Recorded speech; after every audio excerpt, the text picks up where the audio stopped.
한없이 평화롭고 아름다운 건축미를 자랑하는 네덜란드 행정 수도인 헤이그의 총리관제인 비넨호프.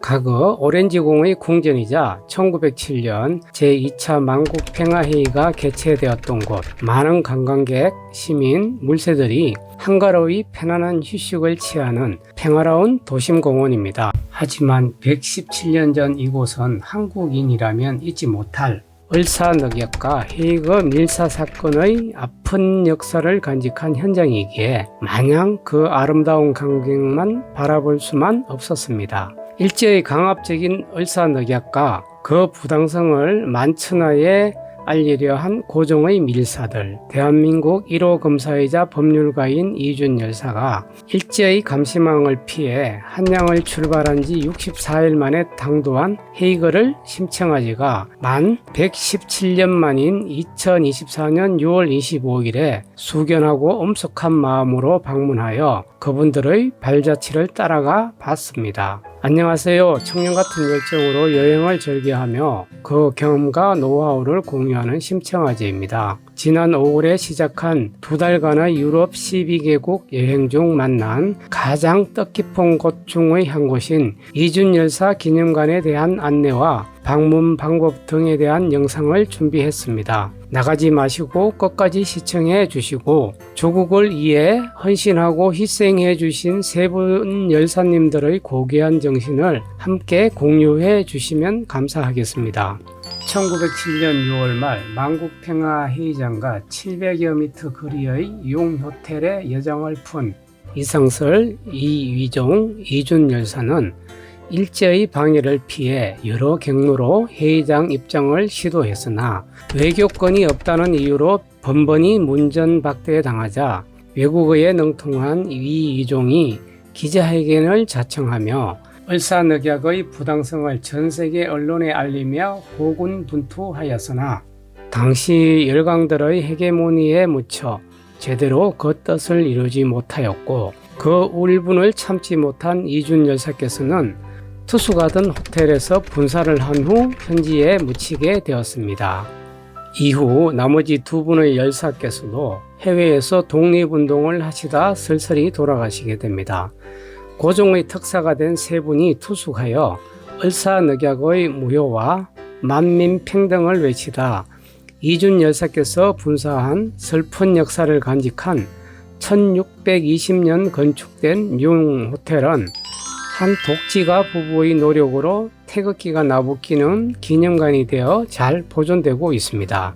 세 분 열사의 고국애와 민족혼을 지키고자 노력하신 이기향님 부부께서 호텔을 매입 후 1995년에 기념관으로 개조한 이후 현재까지 바겐스트라트 124번지 그 현장에서 29년째 관람객을 맞이하고 있었습니다. 현재 차이나타운 외곽 역사지구의 하얀 건물과 펄럭이는 태극기로 대한민국의 위상을 더 높이며 평화 의지를 고양하기에 이 자리를 빌어 고귀한 이준 아카데미 관장님 부부의 노고와 헌신을 치아드리며 감사의 마음도 전해봅니다. 더불어 이준 열사의 어려운 죽음은 1963년 9월 30일 고국으로 귀환되어 현재에는 수유리 순국선열 묘역에 안치되어 있으니 기회 되실 때 열사님의 넋을 기려주시기 바랍니다. 유럽에 있는 유일한 항일 독립운동 유적지인 이준기념관은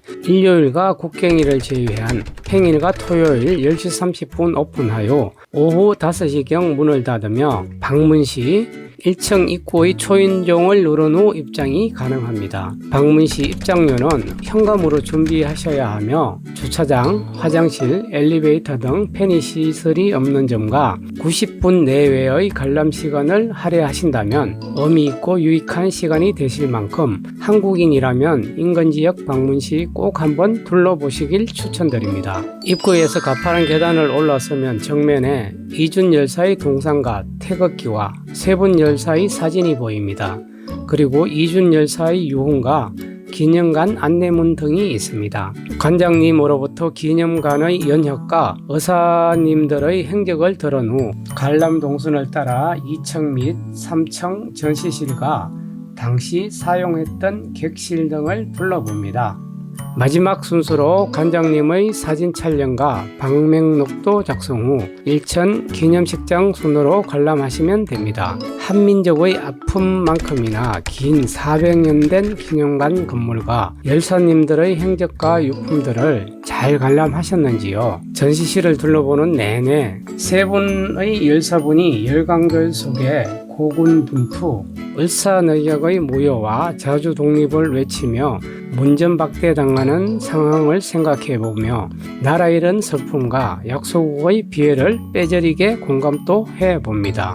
오늘날 세계 속에 당당한 한국인으로 자리매김할 수 있고 자유롭게 여행도 다닐 수 있도록 한평생 헌신하고 희생해 주신 세 분들의 고귀한 고국애와 가치들 잊지 말고 오래 기억하고 간직하며 평화롭고 조화로운 삶을 살아가야 할 것입니다. 아울러 좀 더 많은 지원과 관리로 해외 유적지를 국가 차원에서 보다 효율적으로 관리 또는 운용할 수 있도록 충분한 예산 지원과 더불어 많은 국민들의 지속적인 관심과 예정 어린 방문도 기대해 봅니다. 이 영상을 보신 분들께서는 헤이거 인근 방문 시 최우선 방문 목록에 넣으신 후 117년 전에 외롭게 호소하던 세 분의 고국애를 직접 느껴보실 것을 강권합니다. 또한 이 영상이 세 분들의 민족애와 어기를 전달하는 가교가 되었으면 합니다. 많은 분들이 공유하며 방문하시어 더 이상 이역만리에서 외롭지 않는 순국선열로 오래도록 한민족의 역사와 함께 기억되기를 희망합니다. 이상으로 유럽 여행 51일차 헤이거에서 만난 이준 열사 기념관에 대한 탐방 영상은 모두 마치겠습니다. 끝까지 시청해 주셔서 감사합니다. 영상이 도움이 되셨다면 더 많은 분들과 공유하시어 세 분 열사들의 혼을 널리 알려주시기 바랍니다. 차회부터 시작되는 2024년 63일간의 유럽 12개국 여정도 함께 해주시면 감사하겠습니다. 더 넓고 멋진 세상을 심청아재와 함께 해주십시오. 고맙습니다.